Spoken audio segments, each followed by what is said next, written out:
अक़वाम मुत्तहिदा अपने इंसानी हुकूक अपने पास रखे। 27वीं आईनी तरमीम से मुताल्लिक अक़वाम मुत्तहिदा के हाई कमिश्नर बराए इंसानी हुकूक का बयान मुस्तरद। दफ्तर खारजा का कहना है कि पाकिस्तान की पार्लियामेंट की मंजूर करदा 27वीं आईनी तरमीम पर अक़वाम मुत्तहिदा की बेजा तशवीश नाकाबिल फ़हम है। आईनी तरामीम अवाम के मुंतखब नुमाइंदों का मुकम्मल इख्तियार है। जमहूरी तरीक़ा कार का एहतराम होना चाहिए। पाकिस्तान इंसानी हुकूक, इंसानी वक़ार, बुनियादी आज़ादियों, कानून की हुक्मरानी के तहफ़्फ़ुज़ के लिए कायम है। पाकिस्तान का मौक़िफ़ और ज़मीनी हक़ाइक़ अक़वाम मुत्तहिदा के बयान में शामिल नहीं किए गए। UN हाई कमिश्नर खुद मुख्तार फैसलों का एहतराम करे और सियासी तासुब और गलत मालूमात पर मबनी तबसरों से गुरेज करे। इसराइली फ़ौज और अफगानिस्तान में इमदाद कौन भेजेगा?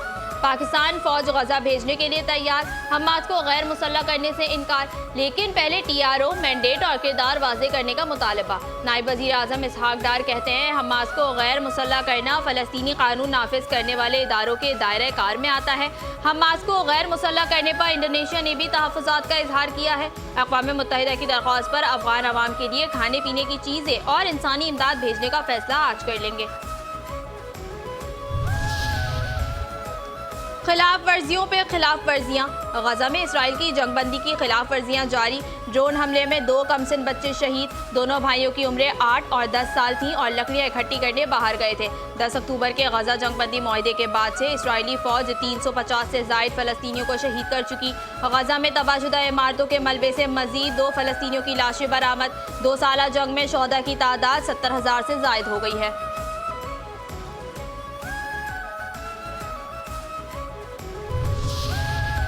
FC हेडक्वार्टर्स खुदकुश हमले में मुलव्वस तीनों हमलावर अफगान शहरी निकले। तफ्तीशी हुकाम के मुताबिक नादरा ने FC हेडक्वार्टर्स पर हमला करने वाले तीनों हमलावरों के अफगान शहरी होने की तस्दीक कर दी।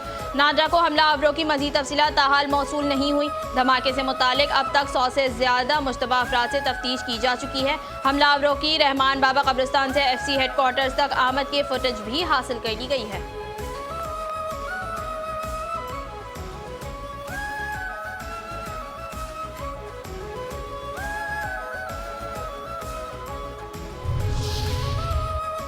वज़ीर आज़म शहबाज शरीफ का साबिक बांग्लादेशी वज़ीर आज़म खालिदा ज़िया को ख़त। वज़ीर आज़म का खालिदा ज़िया की सेहतियाबी के लिए नेक ख्वाहिशात का इजहार। बांग्लादेश की बड़ी सियासी जमात का वज़ीर आज़म शहबाज शरीफ से इजहार तशक्कुर।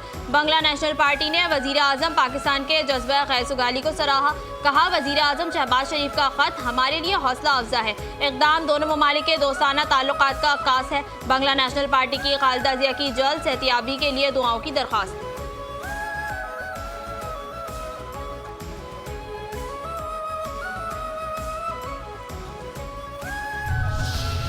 आपके अफगान मुहाजिरीन जो आपके हम कहते हैं ये वापस जाएं, तो आपने अगर रखे हुए हमारे सिटीजन हैं तो please send them back to Pakistan. और ये कौन से वो मेहमान हैं जो कि जब पाकिस्तान आते हैं तो उनके पास जो सा रॉकेट लॉन्चर होते हैं, उनके पास क्लशनकोव होती हैं, उनके पास M4 होती है, M16 होती है। किस तरह के मेहमान आपने पाले हुए? And these terrorists are not only Pakistan specific. जैसे मैंने कहा कि ये दहशतगर्द पूरी दुनिया के लिए खतरा है।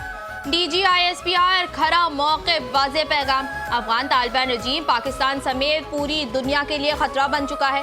अफगान तालिबान दहशतगर्दों की दरअंदाजी में सहूलत कारी करते हैं। अफगानिस्तान में दहशतगर्दी के मराकज़ और दहशतगर्द क़यादत मौजूद है। अफगान तालिबान दहशतगर्दों की सहूलत कारी बंद करें। अफगानिस्तान का दावा कि TTP पाकिस्तान के लोग हिजरत करके आए हैं, मेहमान हैं, गैर मुंतकी करार। अगर TTP वाले पाकिस्तानी हैं तो इन्हें पाकिस्तान के हवाले करने का मुतालबा। DGISPR लेफ्टिनेंट जनरल अहमद शरीफ चौधरी की सीनियर सहाफ़ियों से मुल्की सलामती के उमूर पर तफसीली गुफ्तगू।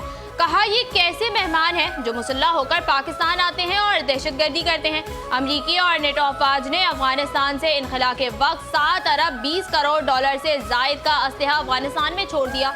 यही असलहा दहशतगर्दी में इस्तेमाल हो रहा है।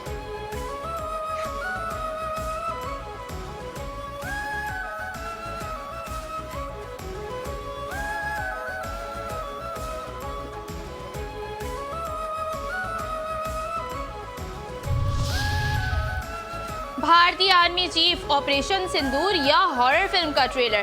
भारतीय आर्मी चीफ का ऑपरेशन सिंदूर को ट्रेलर कहना खुद फरेबी है। 7 जहाज़ों की तबाही, असलहा डिपो, दिफाई निज़ाम S-400 का खात्मा इनके लिए हॉरर मूवी बन चुका है। DGISPR लेफ्टिनेंट जनरल अहमद शरीफ चौधरी ने अफगानिस्तान के साथ भारत को भी आईना दिखा दिया। कहा खूनरेजी और तिजारत इकट्ठे नहीं चल सकते। हिंदुस्तान में खुद फरेबी की सोच रखने वाली क़यादत की इजारादारी है। सिंदूर में हुई शिकस्त पर बार बार के झूठे हिंदुस्तानी बयानात अवामी गम गुस्सों को तहलील करने के लिए हैं।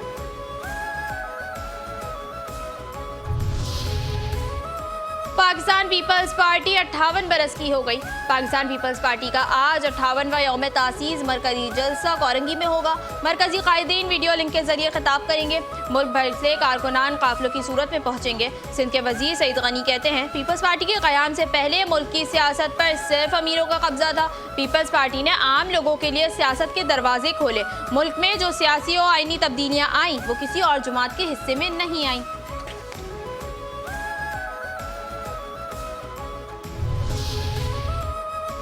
जमहूरियत की बालादस्ती, आइन का तहफ़्फ़ुज़ और अवामी हुकूमत हमारा बुनियादी मिशन है।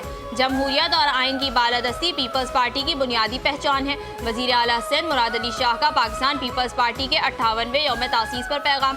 कहा, शहीद जुल्फ़िकार अली भुट्टो और शहीद मोहतरमा बेनज़ीर भुट्टो के मिशन पर अमल हमारा अज़्म है। पाकिस्तान पीपल्स पार्टी की कामयाबी का राज अवाम को ताकत का सरचश्मा मानना है।